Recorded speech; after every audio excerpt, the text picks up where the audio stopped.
Assalamualaikum warahmatullahi wabarakatuh. Perkenalkan, nama saya Devi Nurmalasari dengan NIM 23070190103.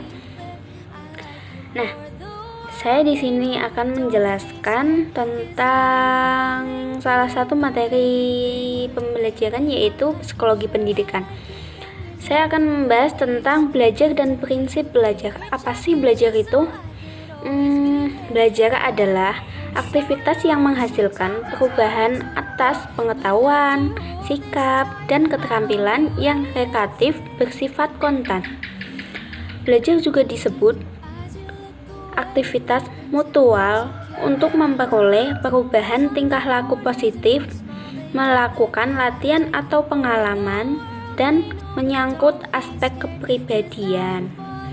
Nah, di sini kita juga membahas tentang jenis-jenis belajar. Ada beberapa jenis, yaitu 1.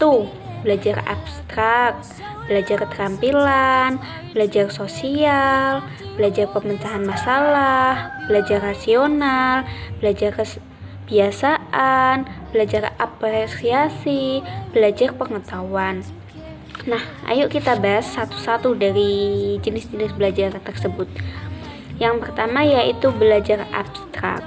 Belajar abstrak merupakan belajar yang menggunakan cara berpikir abstrak untuk memperoleh pemahaman dan pemecah masalah-masalah yang tidak nyata.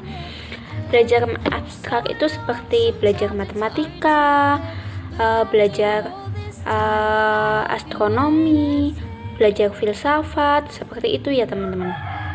Yang kedua yaitu belajar keterampilan. Apa sih belajar keterampilan itu? Belajar dengan menggunakan gerak-gerak motorik, yaitu berhubungan dengan urat-urat, saraf, dan otot-otot. Belajar keterampilan itu tuh yang seperti apa sih? Belajar kayak belajar olahraga, belajar musik, belajar menari, belajar melukis, seperti itu ya teman-teman. Selanjutnya belajar sosial. Belajar sosial yaitu belajar memahami masalah-masalah dan teknik-teknik untuk memecahkan masalah-masalah sosial. Jadi memecahkan masalah-masalah sosial seperti itu ya teman-teman. Selanjutnya belajar pemecah masalah. Belajar pemecah masalah adalah belajar menggunakan metode-metode ilmiah atau berpikir secara sistematis, logis, teratur, dan teliti untuk memperoleh kemampuan dan kecakapan kognitif dan memecahkan masalah secara rasional, lugas, dan tuntas. Selanjutnya yaitu belajar rasional. Belajar rasional yaitu menggunakan kemampuan berpikir secara logis dan rasional agar dapat kemampuan memecahkan masalah dengan menggunakan pertimbangan dan strategis akal sehat, logis, dan sistematis. Selanjutnya yaitu belajar kebiasaan. Belajar kebiasaan diartikan sebagai proses pembentuk kebiasaan-kebiasaan baru atau perbaikan kebiasaan-kebiasaan yang telah ada. Selanjutnya yaitu belajar apresiasi. Belajar apresiasi adalah belajar mempertimbangkan arti penting atau nilai suatu objek. Tujuannya agar peserta didik memperoleh dan mengembangkan kecakapan rasa sebagai kemampuan menghargai nilai objek secara tepat. Selanjutnya belajar pengetahuan.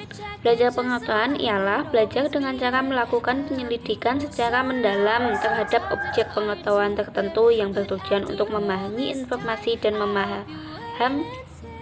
pemaham terhadap pengetahuan tertentu yang biasanya lebih rumit dan memerlukan kiat khusus dalam mempelajarinya, seperti menggunakan alat-alat laboratorium dan penelitian lapangan. Selanjutnya yaitu prinsip-prinsip belajar. Prinsip-prinsip belajar adalah konsep-konsep yang harus diterapkan di dalam proses belajar mengajar.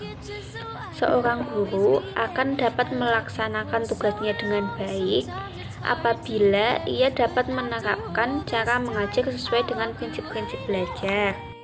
Sekian sedikit penjelasan dari saya. Jika ada yang perlu ditanyakan, silahkan komen di bawah ya. Cukup sekian dari saya. Wassalamualaikum warahmatullahi wabarakatuh.